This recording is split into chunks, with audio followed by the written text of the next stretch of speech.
এখন যে বিষয় নিয়ে আমরা আলোচনা করব সেটা হচ্ছে স্থিতিস্থাপকতা। ঠিক আছে, তো স্থিতিস্থাপকতা বিষয় নিয়ে আমরা আলোচনা করব। ঠিক আছে,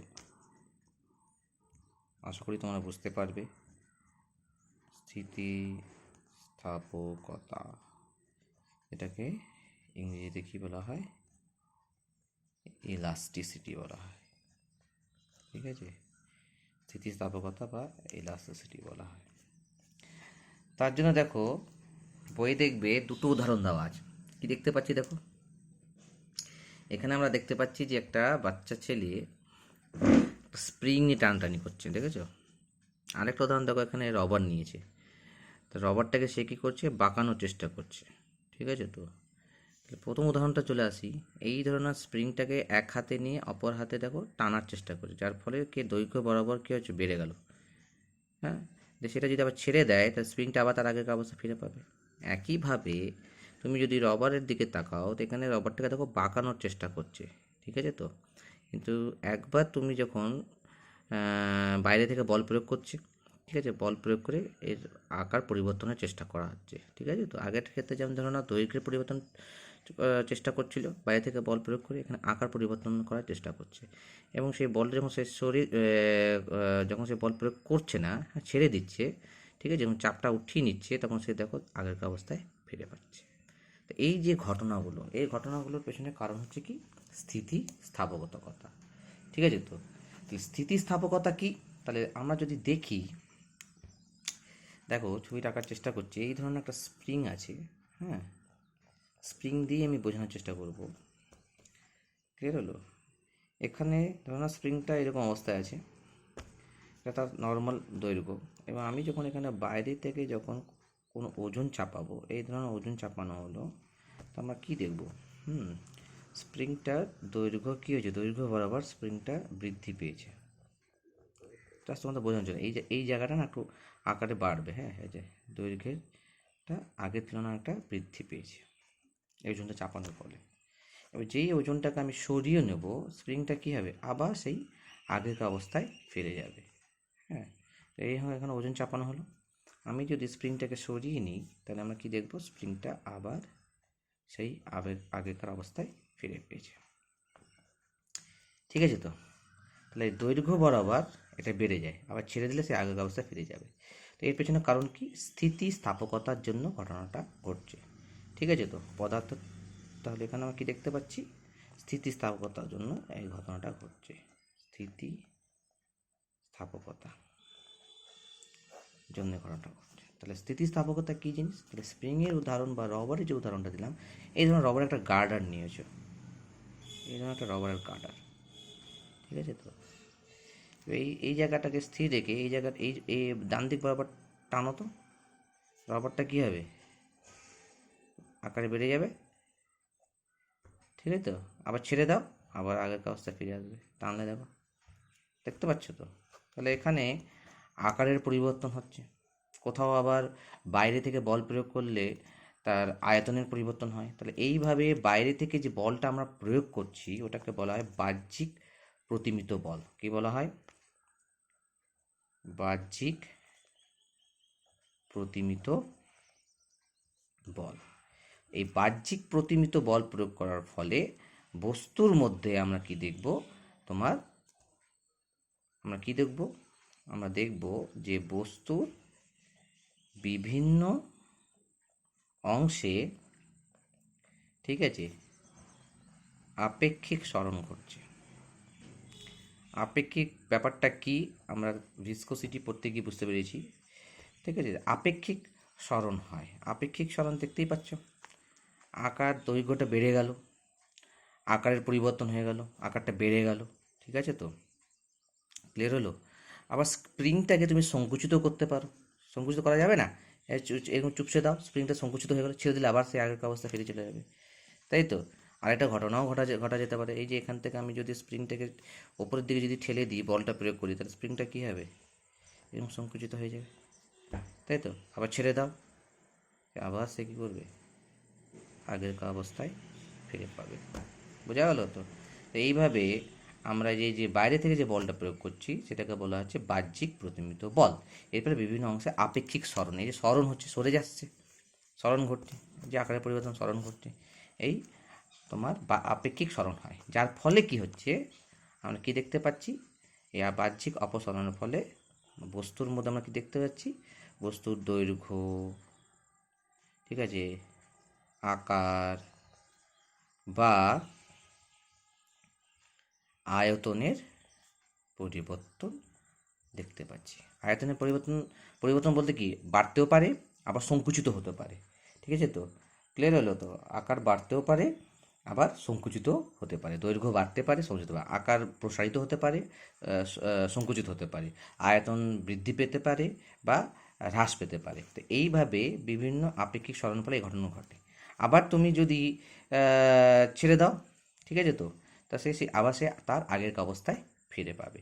তো খেয়াল করবে যখনই তুমি স্প্রিংটাকে এখানে ওজন চাপাচ্ছ, তো হ্যাঁ, ওজন না চাপিয়ে তুমি যদি নিজের হাত দিয়ে যদি এটাকে টানার চেষ্টা করো, দেখবে তুমি একটা বল অনুভব করবে যেটা স্প্রিংয়ের ভেতরের দিকে কাজ করছে।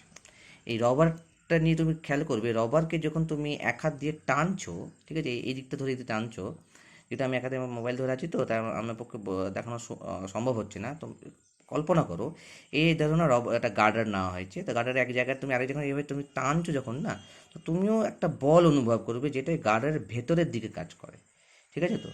তো একটা বাধা বল আমরা দেখতে পাবো, এটাকে বলা হয় আভ্যন্তরীণ প্রতিক্রিয়া বল, ঠিক আছে তো। বাহ্যিক প্রতিক্রিয়া বল যেটা দিয়ে আমরা তার আকার পরিবর্তন, তার আয়তন পরিবর্তন, তার দৈর্ঘ্য পরিবর্তন করার চেষ্টা করছি, ঠিক আছে তো, ঠিক আছে, মানে বৃদ্ধি করার চেষ্টা করছি বা হ্রাস করার চেষ্টা করছি।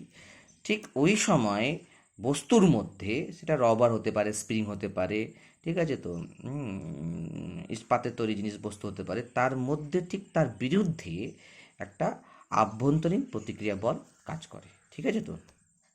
তাহলে কী হয়, তাহলে একটা হচ্ছে বাহ্যিক প্রতিমিত বল, যেটা পরিবর্তন করার চেষ্টা করছে, আর একটা হচ্ছে তোমার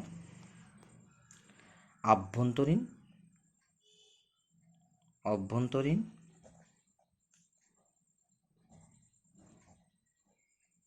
প্রতিক্রিয়া বল। এই অভ্যন্তরীণ প্রতিক্রিয়া বল কি হচ্ছে, কি করছে, আমরা বস্তুর আকার, আকৃতি, দৈর্ঘ্য, আয়তনে যে পরিবর্তন করার প্রচেষ্টা করছি, সেই প্রচেষ্টাকে বাধা দেয়, ঠিক আছে। তাহলে আমরা কি লিখতে পারি, বাইরে থেকে বস্তুর আকার, ঠিক আছে, বা আয়তন বা দৈর্ঘ্যের পরিবর্তনের প্রচেষ্টাকে বাধা দেয়, এবং বাধা দিয়ে সে কী করবে, তাহলে বাইরের যে বাহ্যিক যে প্রতিক্রিয়া বল কাছে সেটাকে অপসারিত করে তার আগেকার অবস্থায় ফিরে আনছে, ঠিক আছে তো। তাহলে বাহ্যিক বল অপসারিত করে, বাহ্যিক বল অপসারিত করতে চাইবে এবং কি হবে, আগের আকার ফিরে পাবে, আগের আকার ফিরে পাবে, আগের দৈর্ঘ্য ফিরে পাবে, ঠিক আছে তো। তো এবার ধরো না, তুমি যখন সংকুচিত করছো না, এই ধরনের আমার আঙুল হাতের দিকে দেখো, সংকুচিত করছো, তার মানে তুমি ধরো এই এইভাবে যদি বলটা প্রয়োগ করে দেখো সংকুচিত করছো, তাহলে প্রতিক্রিয়া বল তোমার এই যে আভ্যন্তরীণ প্রতিক্রিয়া বল কোন দিকে কাজ করবে, বাইরের দিকে কাজ করবে, ঠিক আছে তো। আর উল্টোটা যদি হয়, উল্টোটা কীরকম, যেমন ধরো তুমি বাইরের দিকে প্রতিক্রিয়া বাহ্যিক প্রতিমিত বল প্রয়োগ করছো, মানে আকার বা বৃদ্ধি করার চেষ্টা করছো, দৈর্ঘ্য বাড়ানোর চেষ্টা করছো, আয়তন বাড়ানোর চেষ্টা করছো, তখন আভ্যন্তরীণ প্রতিক্রিয়া বলটা বিপরীত দিকে কাজ করবে, মানে ভেতর দিকে কাজ করবে, ঠিক আছে তো। সবসময় সে তার আগেকার অবস্থায় ফিরে আনার চেষ্টা করবে। এই যে পদার্থের এই যে ঘটনা, এই যে ধর্ম, এই ধর্মকেই আমরা কি বলবো, স্থিতিস্থাপকতা বলবো, ঠিক আছে তো। তা যে কোনো পদার্থের ক্ষেত্রে এটা আমরা দেখতে পাবো, হ্যাঁ, যে কোনো পদার্থের একটা সাধারণ ধর্ম, যে কোনো পদার্থের এটা একটা সাধারণ ধর্ম, ক্লিয়ার হলো তো, এই যে কোনো পদার্থের একটা সাধারণ ধর্ম, পদার্থের এই ধর্মকেই আমরা কি বলবো, স্থিতিস্থাপকতা বলবো।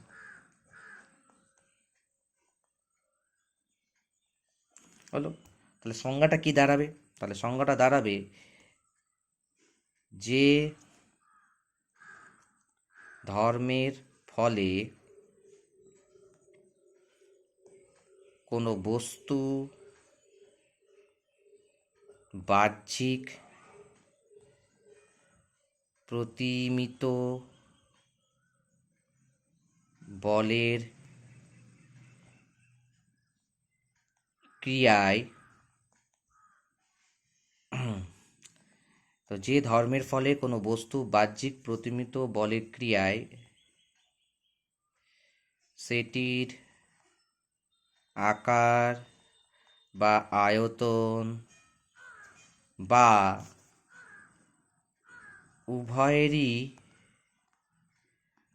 পরিবর্তনের প্রচেষ্টাকে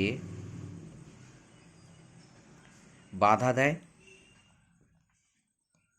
এবং কি বাহ্যিক বল অপসারিত হলে বাহ্যিক বল, ঠিক আছে, অপসারিত হলে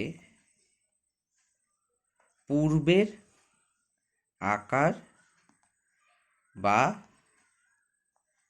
আয়তন ফিরে পায়, তাকে আমরা কি বলবো? স্থিতিস্থাপকতা বলবো।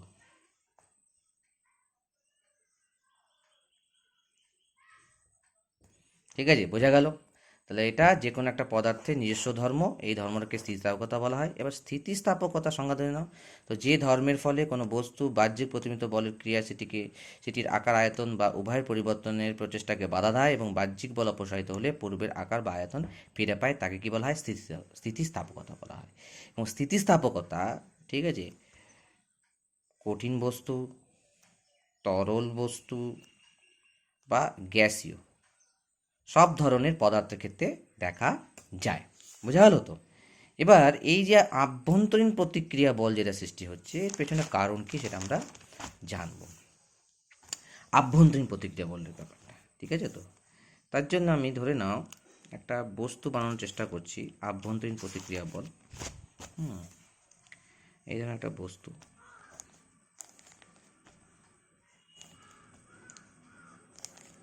এই যে এই বস্তুর মধ্যে কি আছে? বিভিন্ন অণুগুলো আছে। আমরা অণু ধরে নেব। এই দেখো, একটা ন্যূনতম দূরত্বে অণুগুলো অবস্থান করে, হ্যাঁ, এরকম ধরে নেব, এরকম ন্যূনতম দূরত্ব। ক্লিয়ার হলো? এই যে এবার ধরে নাও তুমি বাইরের দিকে বাহ্যিক তোমার প্রতিমিত বল প্রয়োগ করছো, হ্যাঁ, বাহ্যিক প্রতিমিত বল প্রয়োগ করছো,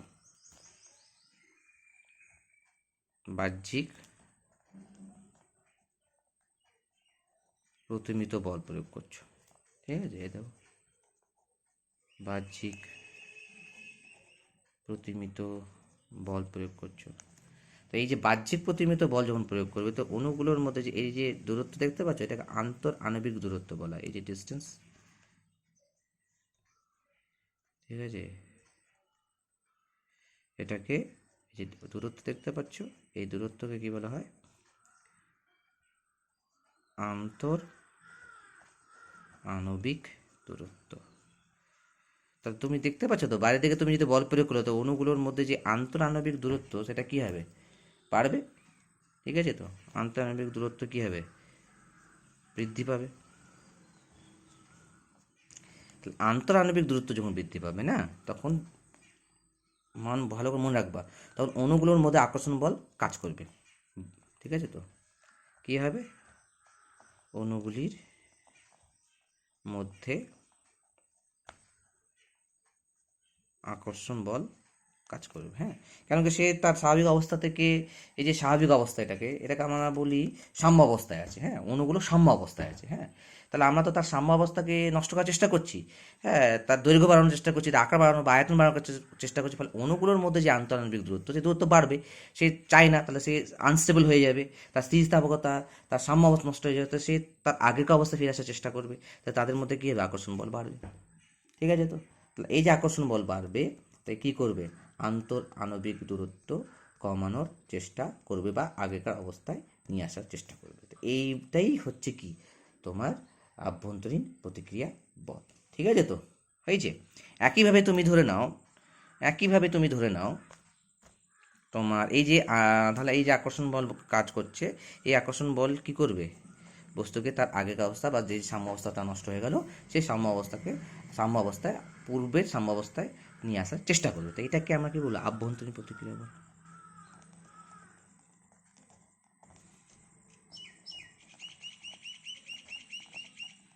প্রতিক্রিয়া বল। একইভাবে তুমি ধরে নাও আর একটা বস্তু আঁকলাম, এই ধরুন আরেকটা বস্তু আঁকা হলো, সেম এখানেও আমরা অণুগুলো কল্পনা করে নিলাম, হ্যাঁ, একটা ন্যূনতম দূরত্ব অবস্থান করে, ঠিক আছে, আন্তঃনাণবিক দূরত্ব। এবার আমরা ভেতরের দিকে, এটাও হচ্ছে বাহ্যিক প্রতিমিত বল, হ্যাঁ, এই যে, তো এখানে আমরা কি করব, সংকুচিত করার চেষ্টা করব, হ্যাঁ, তাহলে অণুগুলোর মধ্যে যে দূরত্ব যেটা কমবে, এই যে কাছাকাছি আসবে। আর অণুগুলো কাছাকাছি আসা মানেই হচ্ছে কি, এই যে কাছাকাছি আসবে, অণুগুলো কাছাকাছি আসবে, দেখতে পাচ্ছ। তো অণুগুলো যখন কাছাকাছি আসবে তাহলে তাদের আন্তঃআণবিক দূরত্ব কী হবে, কমবে। আন্তঃআণবিক দূরত্ব যদি কমে তাহলে কি অণুগুলোর মধ্যে কী হবে, মনে রাখবা যে কোনো পদার্থের বা বস্তুর মধ্যে অণুগুলো কিন্তু একটা ন্যূনতম দূরত্ব অবস্থান করে। সেই দূরত্ব থেকে যদি বেশি দূরত্ব হয়ে যায় তো সেই দূরত্ব কমানোর চেষ্টা করবে, তাদের মধ্যে আকর্ষণ বল হবে। আবার সেই দূরত্ব থেকে কমে যায় যদি দূরত্বটা, তাদের মধ্যে কিন্তু আকর্ষণ বল কাজ করবে না, এবং তাদের মধ্যে বিকর্ষণ বল কাজ করবে। ঠিক আছে তো, তাহলে আমরা এখানে কী লিখতে পারি, তাহলে এখানে আন্তঃআণবিক দূরত্ব হ্রাস পায়। কী হবে, আন্তঃআণবিক দূরত্ব হ্রাস পায়।